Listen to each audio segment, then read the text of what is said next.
Shri Sanjay Singh ji 10 minute कितनी minute है? आपकी धन्यवाद। 23 मिनट है जी, बहुत बहुत धन्यवाद वाइस चेयरमैन महोदया कि आपने मुझे महामहिम राष्ट्रपति के अभिभाषण पर अपनी बात कहने का मौका दिया। 11 महीने के बाद इस सदन में दोबारा आने का मौका मिला महोदया, और इस बीच कई घटनाएं घटित हुई।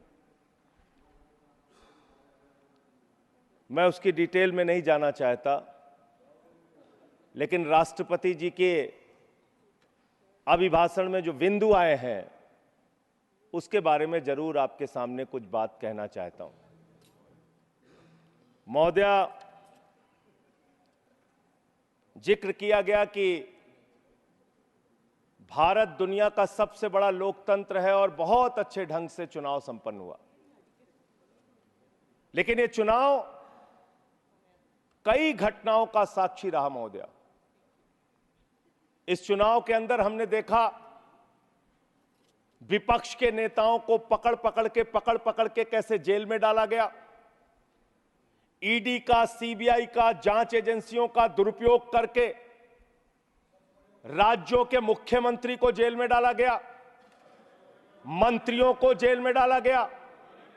इस चुनाव में हमने देखा भाषा का स्तर, भारत के प्रधानमंत्री महंगाई पे बात नहीं करते महोदया, बेरोजगारी पे बात नहीं करते महोदया, किसानी पे बात नहीं करते। इस देश के अंदर अग्निवीर योजना के कारण भारत की सीमा को कमजोर करने का आपने काम किया, उस पे बात नहीं करते। भारत के प्रधानमंत्री, बड़े अफसोस के साथ कहना पड़ रहा है, कभी मुगल पे बात करते हैं, कभी मटन पे बात करते हैं, कभी मदरसा पे बात करते हैं, कभी मछली पे बात करते हैं, और हद तो तब हो गई जब देश के प्रधानमंत्री मुजरा जैसे शब्द का इस्तेमाल करते हैं। शर्म आती है, दुनिया के सबसे बड़े लोकतंत्र के प्रधानमंत्री ऐसी भाषा का इस्तेमाल कर रहे हैं। महोदया, इस चुनाव में हमने देखा हमारे दिल्ली के मुख्यमंत्री अरविंद केजरीवाल, उनको चुनाव से पहले जबरदस्ती पकड़ के जेल में डाल दिया गया महोदया। अरविंद केजरीवाल वो मुख्यमंत्री हैं जिन्होंने शिक्षा के क्षेत्र में काम किया, स्वास्थ्य के क्षेत्र में काम किया, बिजली फ्री देने के क्षेत्र में काम किया, पानी फ्री देने के क्षेत्र में काम किया। महोदया, माताओं और बहनों को बस की फ्री यात्रा देने का काम किया, बुजुर्गों को तीर्थ यात्रा कराने का काम किया। एक ऐसे मुख्यमंत्री जिन्होंने देश ही नहीं पूरे दुनिया में सबसे बेहतरीन काम करके दिखाया, आपने चुनाव के पहले उनको गिरफ्तार करके जेल में डाल दिया। और मुद्दा क्या बनाया? तथाकथित शराब घोटाला। आज मैं आपके सामने इस सदन में बताना चाहता हूं महोदया, शराब घोटाला किसने किया, यह जानकारी पूरे देश को होनी चाहिए। यह जानकारी भारतीय जनता पार्टी के मित्रों को होना चाहिए, यह भारतीय जनता पार्टी के नेता, देश के प्रधानमंत्री को भी होना चाहिए। शराब घोटाला शरद रेड्डी से 60 करोड़ रुपए की रिश्वत लेने वाले भारतीय जनता पार्टी के लोगों ने किया है। आप लोगों ने इलेक्टोरल बॉन्ड के जरिए चंदा लेने का काम, रिश्वत खाने का काम, भ्रष्टाचार करने का काम किया है। शराब घोटाला तुमने किया है। शराब घोटाले की बात करते हैं महोदया, यही चिल्लाने का काम करते हैं। मैं अपनी बात कहना चाहता हूं महोदया, कृपया दिल्ली के मुख्यमंत्री को ईडी कोर्ट ने जमानत दी महोदया। ईडी कोर्ट ने कहा अरविंद केजरीवाल निर्दोष है। महोदया, ये रिश्वतखोर लोग हैं, ये रिश्वतखोर है, ये बेईमान है, ये भ्रष्टाचारी है महोदया, ये भ्रष्टाचारी है। आप बैठिए। भ्रष्टाचारियों को बोलने की हैसियत नहीं होनी चाहिए महोदया, ये भ्रष्टाचारी है, आप बैठिए। संजय सिंह जी, घोटाला किया है, आप बैठिए। की रिश्वत खाई है। आप बैठिए।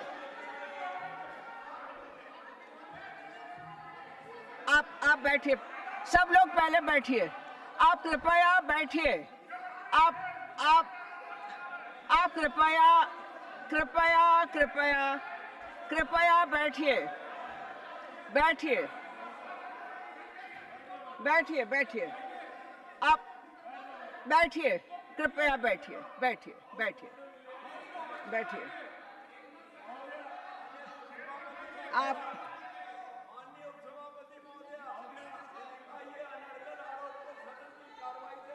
अरे ठीक है, गलत सही आप नहीं तय करेंगे। महोदया, महोदया, आप महोदया, भाजपा के मित्र हमारे नाराज हो गए महोदया। सच सुनने के बाद नाराजगी होती है महोदया। आप नाराजगी सुनिए। होती है। सुनिए सच सुनने सुनिए के बाद सुनिए नाराजगी होती है। सुनिए मेरी इन लोगों से सहानुभूति है। सुनिए। आप सुनिए मैं सुनिए सहानुभूति रखता हूं इन लोगों से। सुनिए, कृपया सुनिए। रिश्वतखोर लोग हैं सर महोदया। आप ये बेईमान लोग हैं, ये बेईमान है, ये भ्रष्टाचारी है महोदया, ये रिश्वतखोर है, ये डाकू गब्बर सिंह है, ये डाकू गब्बर सिंह है महोदया। महोदया, डाकू गब्बर सिंह। आप अभी बैठिए। आप लोग बैठिए। आप लोग बैठिए। आप पहले बैठिए। पहले बैठिए। ना ना, मैं नहीं सुनूंगी। आप बैठिए। आप बैठिए। आप बैठिए पहले। आप पहले बैठिए। आप बैठिए। मैं कहूं तब आप प्लीज प्लीज। मैं कृपया कृपया कृपया कृपया शांति बनाए। दो एक सेकंड, हमारी भी बात सुनी जाए।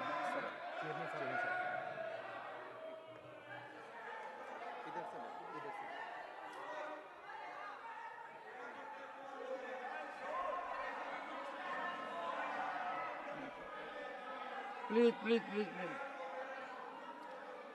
please, please, please, please. 1 second, madam, take your seat. Take your seat. No, Mr. Nagar, why this running commentary?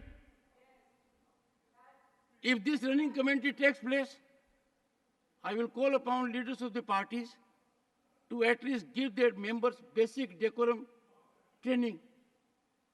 Why should it happen? Trading against with each other. The nation is watching us. Members have to contribute massively. Sri Sanjay Singh may continue. I was watching the debate. Please. Mr. Gehlot. ये देश 1 second. लोकतंत्र से चलेगा मान्यवर। 1 second. You have to address the chair. आप ही को कर रहे हैं। Leader of the opposition today set a very high standard. He addressed the chair. So, Sune, I want pin drop silence in the house. Let us see. He is leader of a legislature party. Now, please, 1 second. Take.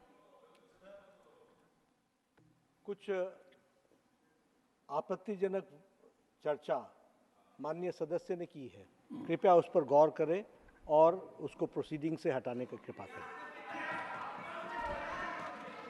Mr. Gokhale, Sanjay, Mr. Raut and Mr. Gokhale, I have come here, I have already taken note of it, and let me tell the honorable members, whenever there is something objectionable, even if Mr. Sanjay Raut says something objectionable, not only his address will be looked into, he can point out to the address of someone else also. Sanjay Singh ji,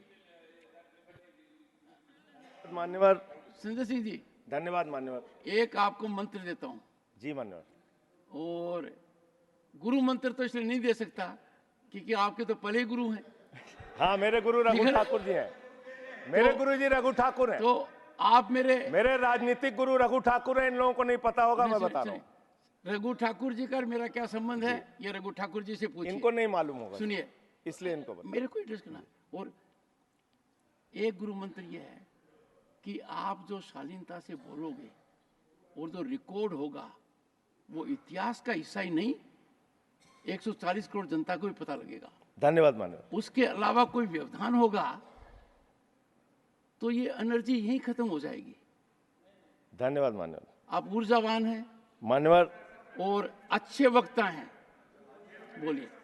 मान्यवर, leader of the house ने आपके सामने कहा है, मेरे speech में मैं आपसे खुद अनुरोध कर रहा हूं मान्यवर, लीडर ऑफ द हाउस की बात को मानते हुए, कोई भी बात तथ्यों के परे हो तो निश्चित रूप से उसको कार्रवाई से आप हटा दीजिएगा। ये मैं अनुरोध कर रहा हूं गुड। आपसे।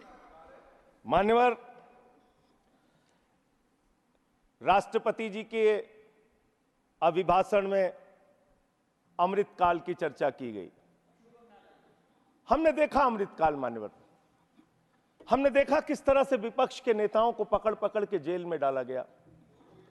महाराष्ट्र चले जाइए तो अनिल देशमुख जी को 14 महीने जेल में रखा गया, बाद में कह दिया न्यायालय ने सबूत नहीं, जमानत मिल गई। संजय रावत जी को 100 दिन 103 दिन जेल में रखा गया मान्यवर, बाद में उनको जमानत मिल गई, कोई सबूत नहीं। मुझे 6 महीने जेल में रखा गया मान्यवर, और 3 जजों ने सुप्रीम कोर्ट के मुझे जमानत दे दी। दिल्ली के मुख्यमंत्री, अब देख लीजिए, मैं आपके नियम का पालन कर रहा हूं मान्यवर। बोलते रहिए। दिल्ली के मुख्यमंत्री मान्यवर ईडी कोर्ट के सामने अपने उनके वकील जो दलील देते हैं, जो बहस करते हैं, जो अपना पक्ष रखते हैं, उसके आधार पर ईडी कोर्ट ने कहा, और यह फैसले में दर्ज है मान्यवर, कि अरविंद केजरीवाल पूरी तरीके से निर्दोष हैं और ईडी उनके खिलाफ बायस्ड होकर काम कर रही है, दुर्भावना से काम कर रही है, और उनके खिलाफ मनी ट्रेल का कोई मामला नहीं है। ये मैं इसलिए आपके सामने बोल पा रहा हूं कि ये कि कोर्ट का फैसला है, सार्वजनिक है मान्यवर, इसलिए मैं बोल रहा हूं। एक सेकंड जी। माननीय सदस्यगण, अपने देश में व्यवस्था के तहत एक कानूनी प्रक्रिया है। उस कानूनी प्रक्रिया के तहत ही व्यक्ति ट्रायल फेस करता है, कई बार उसको जेल भेजा जाता है, कई बार जमानत दी जाती है। जिनको जमानत दी जाती है उनको बाद में सजा भी हो जाती है। जिनको जमानत नहीं दी जाती, सुनिए, कांट यू प्लीज सुनिए, जिनको जमानत नहीं दी जाती है वो बरी हो जाते हैं। ये एक प्रक्रिया है। पर जिस फैसले की आप चर्चा कर रहे हैं वो फैसला सब जुडिस है, उस फैसले पर रोक लगी हुई है। वो फैसला ऊपर की अदालत के अंदर निर्धारित होना है। तो उस परिस्थिति में आप उस फैसले को सही मानकर न्यायालय के ऊपर टिप्पणी कर रहे हैं। देश के एक न्यायालय ने अपना विवेक लगाकर उस फैसले को स्थगित कर दिया है। Therefore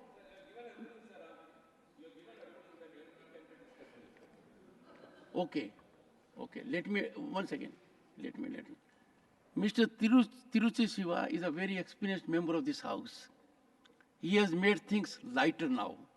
He thinks I can say everything and anything myself, or you can say it. No, Tiruchi ji, no, Mr. Tiruchi Siva. Everything spoken in this house has to be sanctified. Sacred facts. This house cannot be, I said, a ground for free fall of information.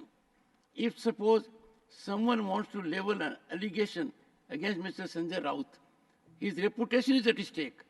He has earned reputation in public life. I cannot allow that member unless he satisfies me it is sanctified. Similarly, that privilege is not without regulation.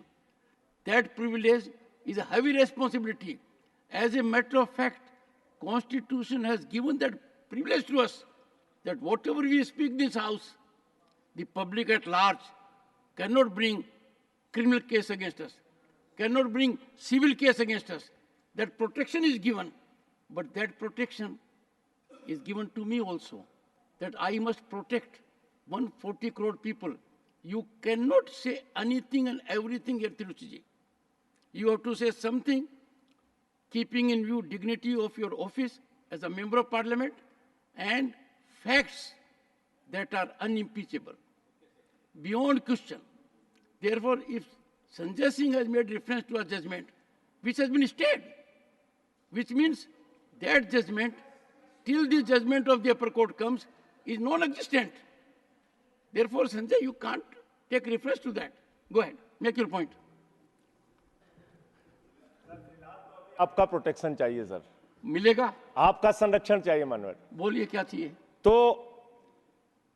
आपने बिल्कुल ठीक कहा मान्यवर, वो मामला high court से stay हो गया। मैं मानता हूं, मैं अगली बात यही कहने जा रहा था, लेकिन वो स्टे किन परिस्थितियों में हुआ मान्यवर?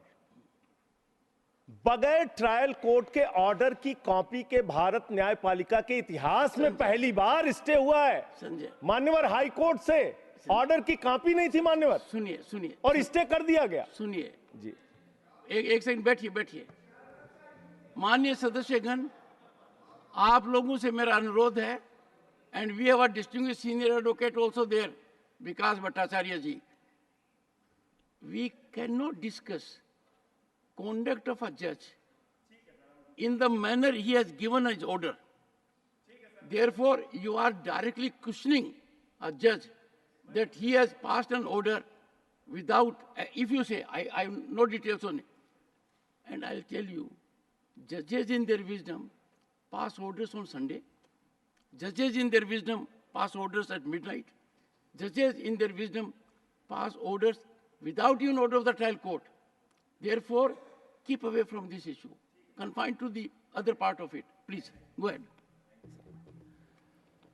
अमृतकाल की चर्चा हुई मान्यवर।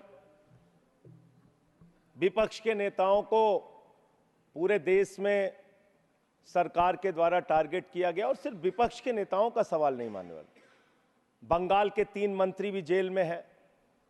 अभी झारखंड के मुख्यमंत्री को जमानत मिली है कोर्ट से, और बिहार में जांच एजेंसियों का दुरुपयोग, महाराष्ट्र में जांच एजेंसियों का दुरुपयोग, दिल्ली में जांच एजेंसियों का दुरुपयोग। अब क्या करना चाहते हैं? मैंने अटल जी का भाषण सुना मान्यवर, उन्होंने कहा दुर्भावना से राजनीति नहीं होती, बड़े दिल से राजनीति होती है, बड़े मन से राजनीति होती है। बड़े मन की राजनीति करना सीखिए। ऐसे विपक्ष के लोगों को टारगेट करना ठीक नहीं है, ये अच्छी राजनीति नहीं है आपकी। आपने दिल्ली के स्वास्थ्य मंत्री को जेल में डाल दिया, उस आदमी का 36 किलो वजन कम हो गया जेल में मान्यवर, 36 किलो। आप इनकी टीका टिप्पणी सुन रहे हैं?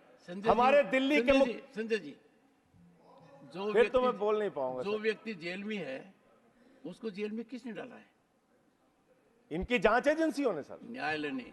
इनकी जांच एजेंसियों ना ना, न्यायालय ने झूठे मामले बनाकर, देश, भारतवर्ष, झूठे मामले बनाकर,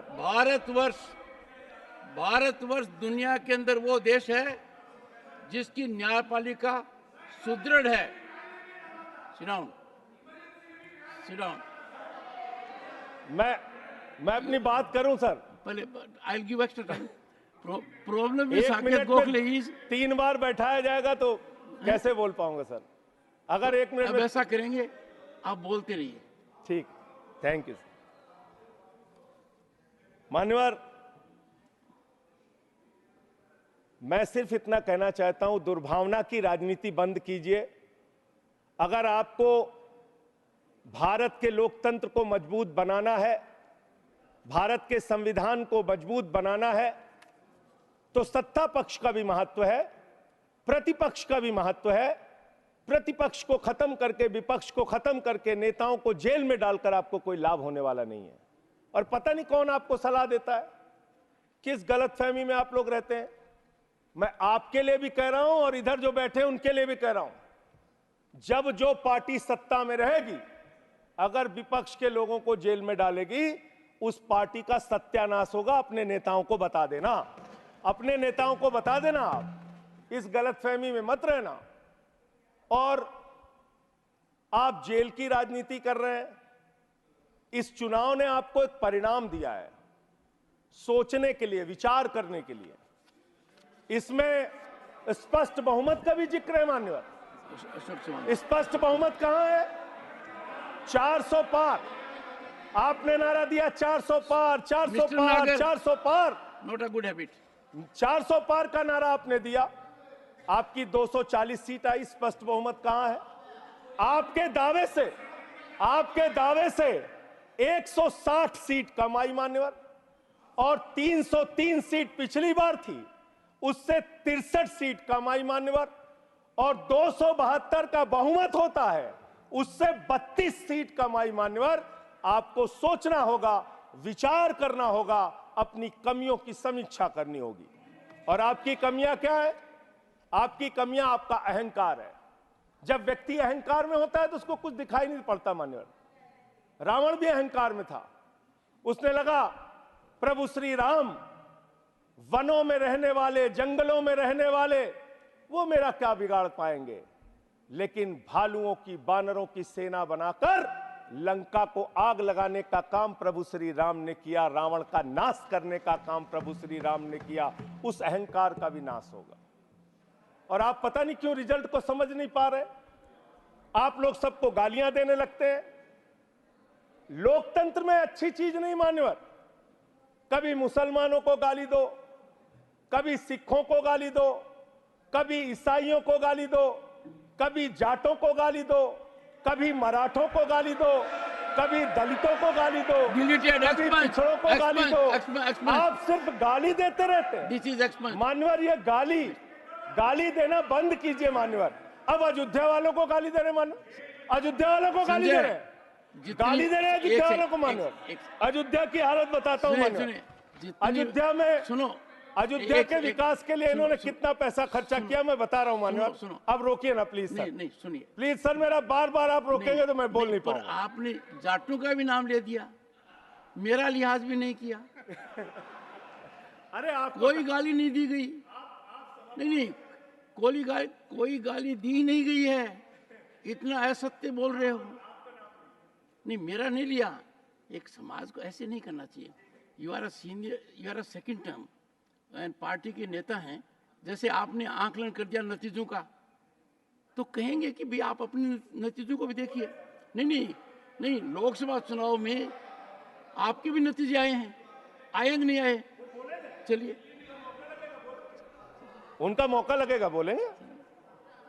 और लोकतंत्र में अच्छी चीज है, हमारे रिजल्ट गड़बड़ाएंगे, हम समीक्षा करेंगे। आपका गड़बड़ाया, आप समीक्षा कीजिए। आप तो कुछ मानने को तैयार नहीं।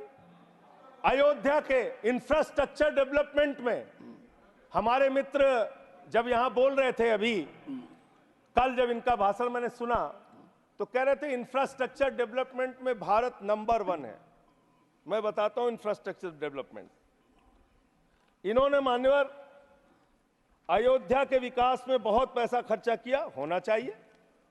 प्रभु श्री राम की नगरी को विकास करने में एयरपोर्ट पे 1450 करोड़ रुपए, रेलवे स्टेशन पे 724 करोड़ रुपए, अयोध्या रिंग रोड पे 4793 करोड़ रुपए, 14 कोसी परिक्रमा पे 1140 करोड़ रुपए, पंचकोसी परिक्रमा पे 773 करोड़ रुपए, रामपथ पर 787 करोड़ रुपए, टाउनशिप पर 2180 करोड़ रुपए, पुराने मंदिरों के जीर्णोद्धार पे 170 करोड़ रुपए, मेडिकल कॉलेज में 245 करोड़ रुपए।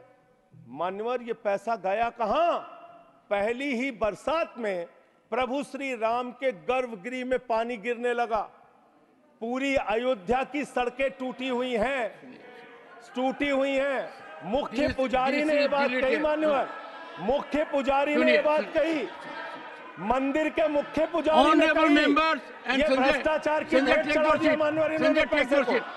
भ्रष्टाचार की भेंट चढ़ा दी मान्यवर। Nothing will go on record.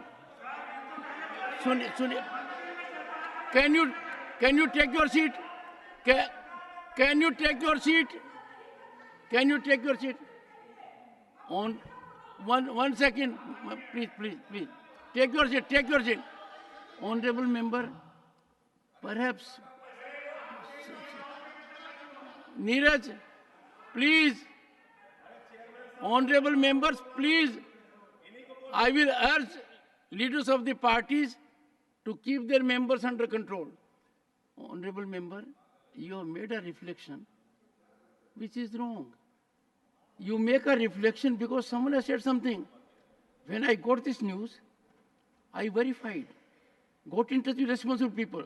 If you have real documentary evidence, when you are speaking as a member of parliament, you cannot give a speech as you give outside. It is not so. Let us not run down our institutions. It is a temple worshipped all over the world. It will last, you know, for how many years it will last? Are you aware of the technology that has gone there? When I went to Ayodhya, there was a presentation by the technical people. We must appreciate it. Merely because someone has said so, you take it as gospel truth. Make an effort to find out. I will not encourage the sensation.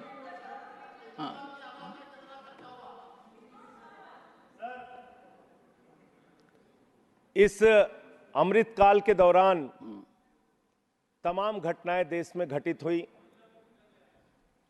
Agniveer जैसी योजना देश के अंदर आई। 4 साल की नौकरी, 17 साल में एक जवान सेना में भर्ती होगा, 21 साल में रिटायर हो जाएगा। मैं ऐसा मानता हूं मान्यवर, इस योजना के बारे में सरकार को पुनर्विचार करना चाहिए। नौजवानों में इसको लेकर प्रतिरोध है, गुस्सा है, और कहीं ना कहीं ये भारत की सेना को भी कमजोर करने की कार्रवाई है मान्यवर। अगर आप कारगिल के युद्ध को देखें और उसके पहले भी जो सेना के अधिकारियों से आप बात करेंगे, 5 साल तक जब कोई फील्ड में काम कर लेता है जवान, उसके बाद युद्ध के स्थिति में उसको इस्तेमाल किया जाता है, उसको आगे किया जाता है। इसलिए मान्यवर, यह अग्निवीर योजना कहीं ना कहीं भारत माता की सुरक्षा के साथ समझौता करने की कोशिश है। उस पर भी पुनर्विचार आपको करना चाहिए, इसको वापस लेना चाहिए। दूसरी बात, आपने बात की कि आप 5वीं सबसे बड़ी अर्थव्यवस्था बन गए दुनिया में। बहुत अच्छी बात है, मैं आपको शुभकामनाएं देता हूं। भारत को दुनिया की पहली नंबर की अर्थव्यवस्था बनाइए, हम सब खुश होंगे। लेकिन इसके साथ साथ प्रति व्यक्ति आय के मामले में आप कहां खड़े हैं? प्रति व्यक्ति आय के मामले में आप 141वें नंबर पर खड़े हैं। 141वें नंबर पर। 5वीं बड़ी अर्थव्यवस्था किसके लिए मान्यवर? चंद पूंजीपतियों के लिए, जिनका लाखों करोड़ रुपए बैंक का कर्जा माफ किया गया। यह किसके लिए मान्यवर?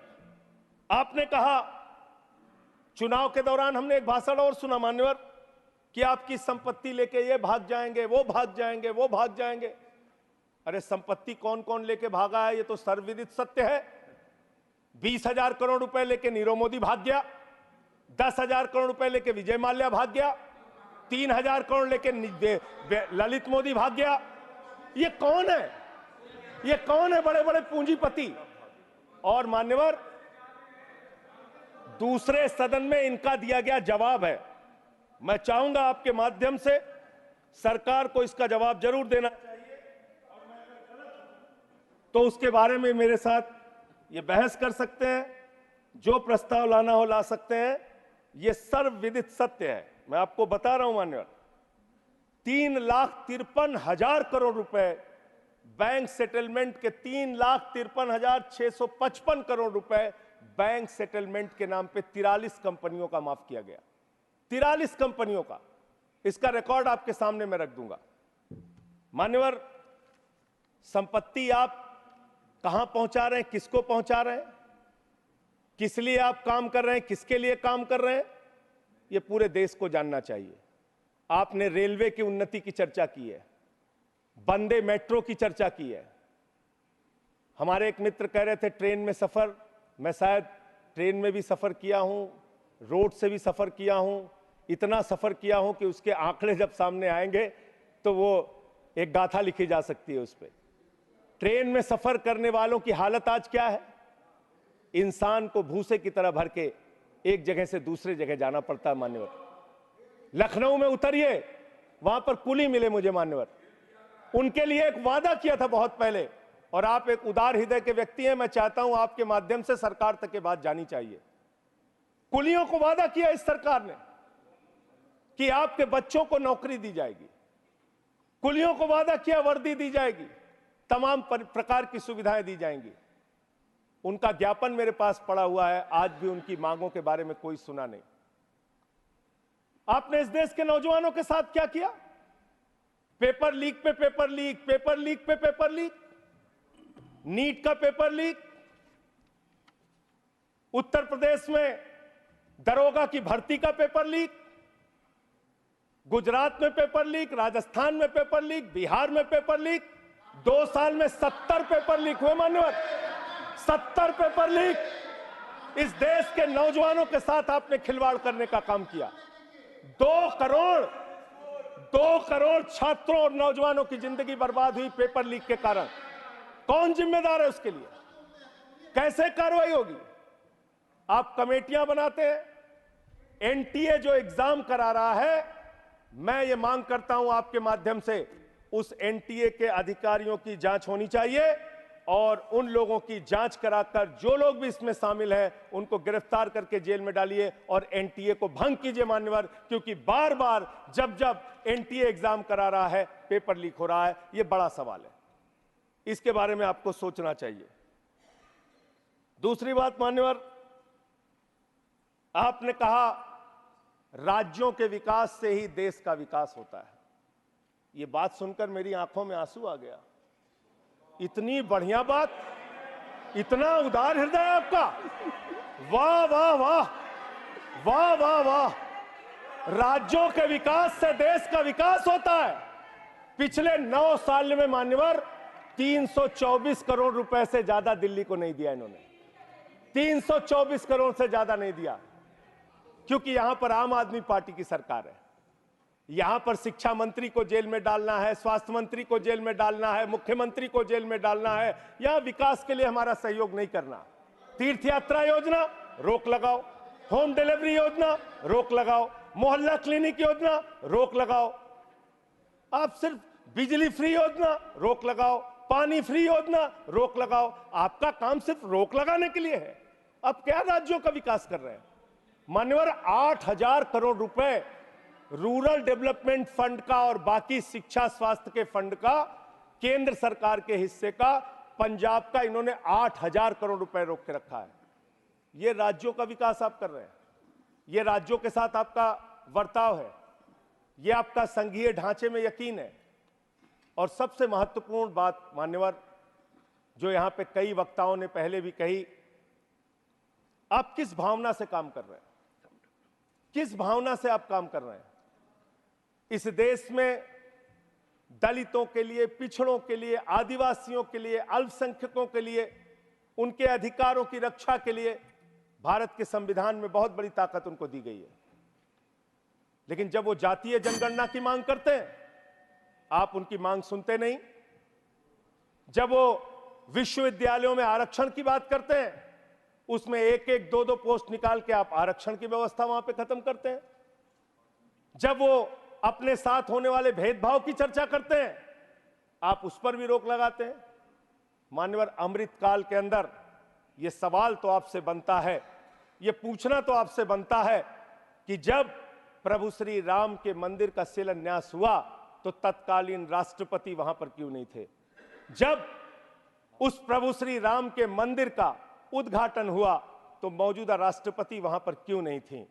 यह सवाल तो आपसे बनता है मान्यवर, यह सवाल तो इनसे पूछना बनता है कि अखिलेश यादव जी 5 साल मुख्यमंत्री रहे उत्तर प्रदेश के, जब घर खाली हुआ तो गंगा जल से धुला जाता है।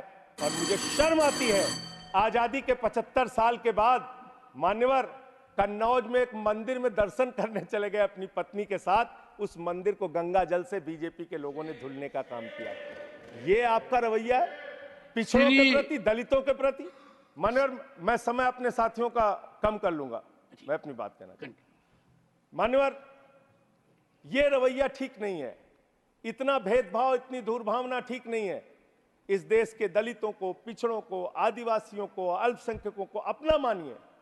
इस चुनाव ने एक संदेश आपको यह भी दिया है कि हम कोई पाकिस्तान नहीं है, हम अफगानिस्तान भी नहीं है, हम हिंदुस्तान हैं और हम मिलकर रहना चाहते हैं। पूरी धर्मनिरपेक्षता को मजबूत करके मिलकर रहना चाहते हैं। संविधान को अपने आगे रखकर मजबूती से उसके साथ चलना चाहते हैं मान्यवर। ये देश हिंदुओं का भी है, मुसलमानों का भी है, सिखों का भी है, ईसाइयों का भी है, बौद्धों का भी है, जैनियों का भी है। ये देश सबका है मान्यवर। इस भावना से आप देश को आगे लेके चलिए, पूरा देश आपके साथ खड़ा होगा। इतनी नफरत, इतनी दुर्भावना आपके मन में क्यों है? क्यों आप सबको अपने से दूर करने की कोशिश करते रहते हैं? इस पार्टी को भारतीय जनता पार्टी ही रहने दीजिए। इस पार्टी को मान्यवर भारतीय झगड़ा पार्टी मत बनाइए। मैं इन लोगों से कहना चाहता हूं, झगड़े लड़ाई से कुछ देश को मिलने वाला नहीं है।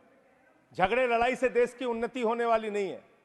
आपको 240 सीटें मिली हैं, आप गठबंधन की सरकार चला रहे हैं, आप चलाइए, लेकिन इसके साथ साथ विपक्ष की भी अपनी भूमिका है, उस भूमिका को ध्यान में रखिए।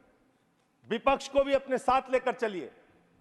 इतना अगर आप टारगेट करके एक एक पार्टी को खत्म करने की कोशिश करेंगे, तो जो दूसरों को खत्म करने की कोशिश करता है वो अपने आप ईश्वर उनको सही रास्ते पे पहुंचाने का काम करता है। और रावण का अहंकार नहीं चला मान्यवर, तो किसी और का अहंकार क्या चलेगा? और हिंदू धर्म कितना विराट धर्म है, कितना विशाल धर्म है। हिंदू धर्म तो वसुदेव कुटुंबकम की बात करता है, कहता है पूरा विश्व हमारा परिवार है। हिंदू धर्म कहता है मान्यवर, कोई भी पूजा हम लोग खत्म करते हैं, कहते हैं धर्म की जय हो, अधर्म का नाश हो, प्राणियों में सद्भावना हो, विश्व का कल्याण हो।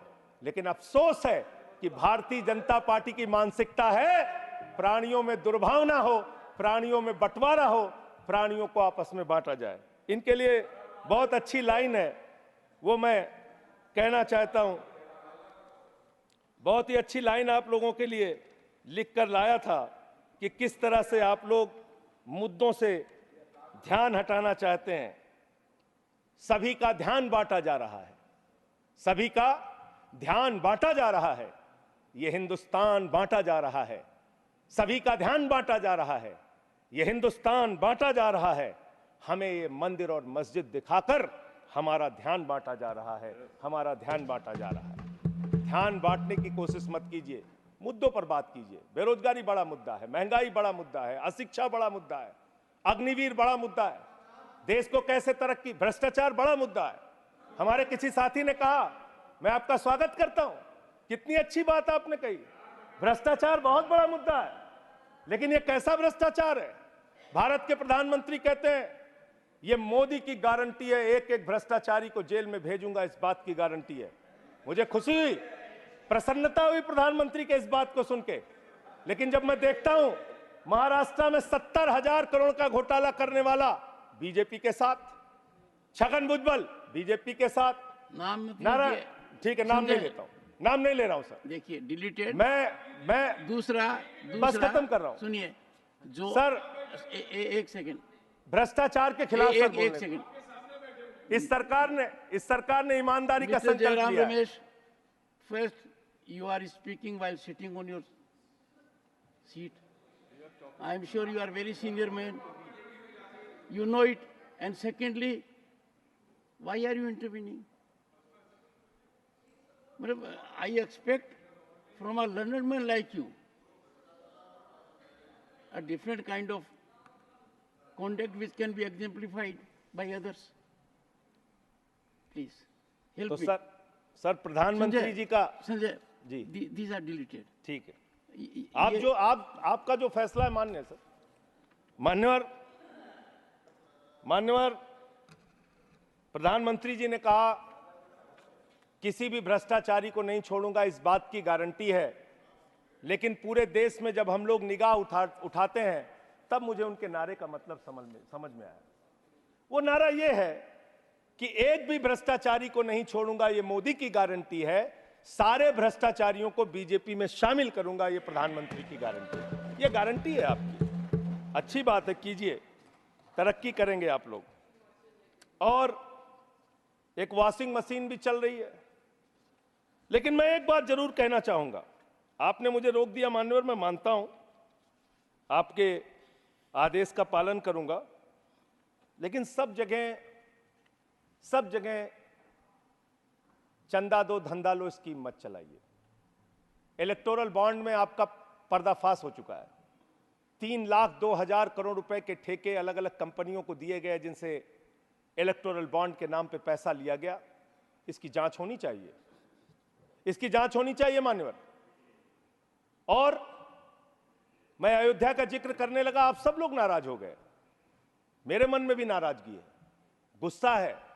मैंने चेताया था आपको, एप्लीकेशन भी दी थी, कोतवाली तहरीर दी थी। प्रभु श्री राम के मंदिर के स्थल पर ऐसे काम नहीं होने चाहिए। सड़कों पे गड्ढे बनेंगे तो सवाल उठेंगे और वो सवाल आपसे पूछे जाएंगे। मान्यवर, प्रभु श्री राम है, आपने उनके लिए गाना बना दिया, जो राम को लाए हैं हम उनको लाएंगे। बताइए आप, यहां पर बैठा हुआ कोई व्यक्ति क्या इस हैसियत में है कि वो राम को ला सकता है? नहीं, भगवान श्री राम हम सबको लेके आए हैं। भगवान इंसान को लेके आता है, कोई इंसान भगवान को नहीं ला सकता। और प्रभु श्री राम के लिए हमारे एक बहुत पुराने कवि हैं यमुना प्रसाद उपाध्याय जी, उन्होंने लाइन लिखी थी कि तुम्हारी पोल पट्टी खोलने लग जाए तो क्या हो, तुम्हारी पोल पट्टी खोलने लग जाए तो क्या हो, अगर मंदिर की मूरत बोलने लग जाए तो क्या हो, बताओ ब्रह्म बेला में जहां तुम पाप धोते हो वही सरयू का पानी खौलने लग जाए तो क्या हो। आज सरयू का पानी उबाल मार रहा है। अयोध्या में जो हालात हैं वो आपको देखना चाहिए, और अयोध्या के परिणाम से आप नाराज हुए, नाराज होना बनता है, लेकिन उसके कारण आपने सोचे। राम पथ गमन मार्ग, अयोध्या हारे आप, प्रतापगढ़ हारे, सुल्तानपुर हारे, कौशाम्बी हारे, सीतापुर हारे, रामपुर हारे, श्रावस्ती हारे, प्रयागराज हारे, चित्रकूट हारे। जहां जहां से प्रभु श्री राम गुजरे थे वो सारी सीटें आप लोग हार गए। नासिक हारे, रामटेक हारे, तो इसकी समीक्षा कीजिए। वर्धा हारे, तो इसलिए इसकी समीक्षा कीजिए, क्यों हो रहा है ऐसा आपके साथ। भगवान के नाम पर आप श्रद्धा रखिए और उस श्रद्धा को उसका विस्तार कीजिए, हमें कोई आपत्ति नहीं है। देखिए आपके साथ ये इनका प्यार खत्म ही नहीं हो रहा है। मान्यवर,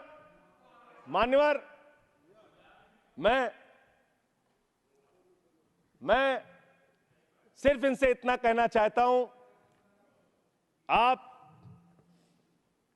जो दिल्ली के साथ कर रहे हैं, जो हमारे मुख्यमंत्री के साथ कर रहे हैं, अंतिम बात उनके बारे में कह के अपनी बात को खत्म करूंगा। इससे आपका कोई राजनीतिक फायदा नहीं होगा। मेरी बात को इस सदन में बोल रहा हूं, इसको याद रखिएगा। इससे आपका कोई राजनीतिक लाभ होने वाला नहीं है। और आप 1925 की संस्थाएं, 100 साल हो गया, 100 साल पुरानी संस्थाएं, वहां से निकले हैं आप लोग।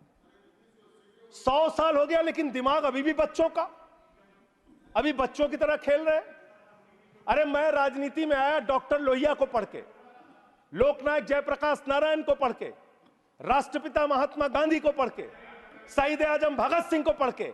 आप सोचते हैं कि आप अरविंद केजरीवाल को जेल में डाल के, सिसोदिया को जेल में डाल के, सत्येंद्र जैन को जेल में डाल के, संजय सिंह को जेल में डाल के हमारी पार्टी को खत्म कर देंगे? ये होने वाला नहीं है, ये कतई होने वाला नहीं है, याद रखना। इस शरीर के 100 टुकड़े भी कर देंगे आप, तो आपके सामने झुकने वाले नहीं हैं, आपसे लड़ेंगे और जीतेंगे। आप डालिए, उत्पीड़न कीजिए, जितना करना चाहते हैं आप कीजिए उत्पीड़न। 6 महीने जेल में रखा आपने सोचा आपके सामने नतमस्तक हो जाएंगे? इस मां भारती ने बहुत सारे बेटे ऐसे पैदा किए हैं जो आपके सामने कभी सर नहीं झुकाएंगे, आपसे लड़ने के लिए तैयार रहेंगे, याद रखिएगा। मान्यवर, आपने मुझे राष्ट्रपति जी के भाषण पर अपनी बात कहने का मौका दिया। 11 महीने के बाद बोल रहा था, बहुत सारे मुद्दे मैंने आपके सामने रखे जिससे सरकार को चेताने का प्रयास किया। कितना चेतेंगे, कितना जागेंगे, ये तो मुझे नहीं मालूम, लेकिन एक ही बात कह के अपनी बात को खत्म करूंगा कि अभी सवेरा है। अगर आप सही रास्ते पे आ जाएंगे तो अच्छा है। अहंकार के रास्ते पे, विनाश ही मिलेगा, आपको विकास नहीं मिलेगा, देश को आप आगे लेके नहीं जा पाएंगे। अहंकार छोड़ दीजिए, ये सबसे बड़ी बीमारी आप लोगों को लग गई है। सबका मजाक उड़ाना, सबको गालीबाजी करना, ये सब छोड़ दीजिए। इससे आपका कोई फायदा होने वाला नहीं है, इससे कोई फायदा नहीं होने वाला है। हम आ भी भरते हैं, हम आ भी भरते हैं मान्यवर, हम आ भी भरते हैं तो हो जाते हैं बदनाम, और वो कत्ल भी करते हैं तो चर्चा नहीं होता। बहुत बहुत धन्यवाद।